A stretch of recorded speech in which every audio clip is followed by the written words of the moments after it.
भारतीय क्रिकेट संघ सध्या श्रीलंका दौऱ्यावर आहे। दौऱ्यात भारतीय संघाला 3 सामन्यांची T20 आणि 3 सामन्यांची वनडे मालिका खेळायची। T20 मालिकेला आजपासून सुरुवात होणार आहे। दरम्यान ही मालिका अनेक गोष्टींमुळे खास असणार आहे आणि या मालिकेपासून सूर्यकुमार यादव भारताच्या T20 संघाचा पूर्णवेळ कर्णधार म्हणून जबाबदारी सांभाळणार आहे। तसेच गौतम गंभीरची ही मुख्य प्रशिक्षक म्हणून पहिलीच मालिका आहे, त्यामुळे ही भारतीय क्रिकेटमधील नव्या पर्वाची सुरुवातही मानली जाते।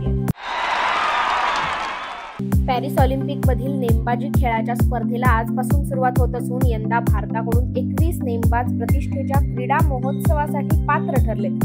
मागील 2 ऑलिम्पिकमध्ये नेमबाजीमध्ये भारताला एकही पदक जिंकता आलेलं नाहीये। मात्र यंदा सर्वाधिक खेळाडू या खेळासाठी पात्र ठरल्यामुळे तब्बल 12 वर्षांनंतर भारताला या खेळामधून ऑलिम्पिक पदक पटकावण्याची आशा करता येते। टोकियोमध्ये ऑलिम्पिक पदक पटकावण्याचा दुष्काळ संपल्यानंतर भारतीय पुरुष हॉकी संघ आता पॅरिस ऑलिम्पिकमध्ये सलग दुसरे पदक पटकावण्यासाठी सज्ज झालाय।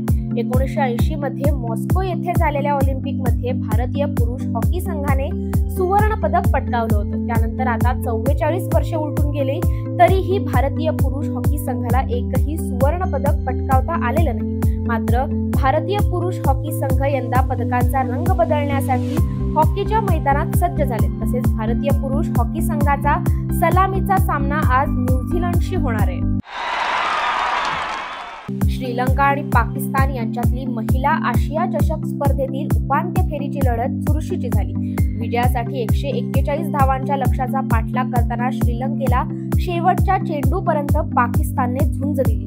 मात्र शेवटच्या 6 चेंडूत यजमान संघाला विजयासाठी 3 धावा करायच्या होत्या, परंतु अनुभवी गोलंदाज निदा दारने पहिल्या 3 चेंडूत एकही धाव न देता विकेट मिळवली। त्यामुळे सामना 3 चेंडू 3 धावा असा आला आणि अखेर 1 चेंडू राखून श्रीलंकेच्या महिला संघाने बाजी मारली आहे। वुमन्स टीम इंडियाने आशिया कप 2024 स्पर्धेतील अंतिम फेरीत धडक मारली। टीम इंडियाने बांगलादेशवर 10 विकेट्सने दणदणीत विजय मिळवलाय। बांगलादेशने भारताला विजयासाठी 81 धावांचं आव्हान दिलं होतं। मात्र टीम इंडियाच्या शफाली वर्मा आणि स्मृती मंधाना या सलामी जोडीनेच हे आव्हान 9 ओव्हरमध्ये राखून पूर्ण केलंय। तर टीम इंडियाने 11 ओव्हरमध्ये 83 रन्स केल्या।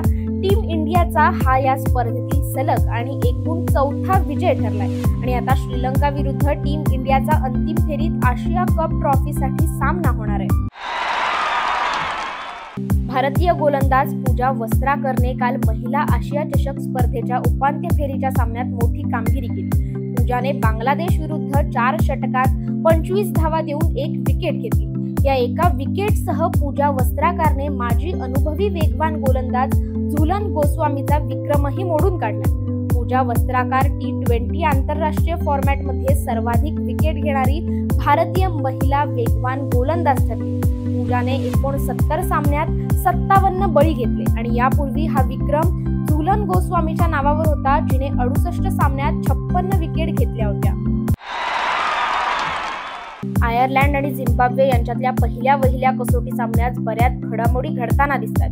युवा क्लाइव्ह मेडांडे हा या कसोटीतून पदार्पण करताना दिसतोय आणि त्याचा यष्टीमागे दिवस काही खास राहिलेला नाही। त्याने या डावात 42 धावा दिल्या आणि कसोटी क्रिकेटच्या इतिहासात 90 वर्षात एका डावात दिल्या गेलेल्या या सर्वाधिक 22 धावा आहेत। यापूर्वी इंग्लंडच्या यष्टीरक्षक लेस अमेस यांनी डावात 37 धावा 22 दिल्या होत्या। त्यानंतर भारताच्या दिनेश कार्तिक व इंग्लंडच्या मॅट प्रायर याच्या 35-22चा नकोसा विक्रम होता। मात्र कार्तिकने 2007 मध्ये पाकिस्तान विरुद्ध तर प्रायरने 2009 मध्ये वेस्ट इंडिज विरुद्ध ही नकोशी कामगिरी केली होती। झिम्बाब्वे क्रिकेट संघाने गुरुवारपासून बेलफास्टमधील सिव्हिल सर्व्हिस क्रिकेट क्लबमध्ये आयर्लंड विरुद्ध खेळल्या जाणाऱ्या एकमेव कसोटी सामन्यात अनोखा विक्रम केला। या फॉर्मॅटमधील दोन्ही संघांमधील हा पहिला सामना असणार आहे। झिम्बाब्वे हा त्यांच्या देशाबाहेरील प्रत्येक पूर्ण सदस्य संघाविरुद्ध कसोटी सामना खेळणारा कसोटी इतिहासातील पहिला संघ ठरला। याची सुरुवात झिम्बाब्वेने 1993 मध्ये भारताविरुद्ध केली होती।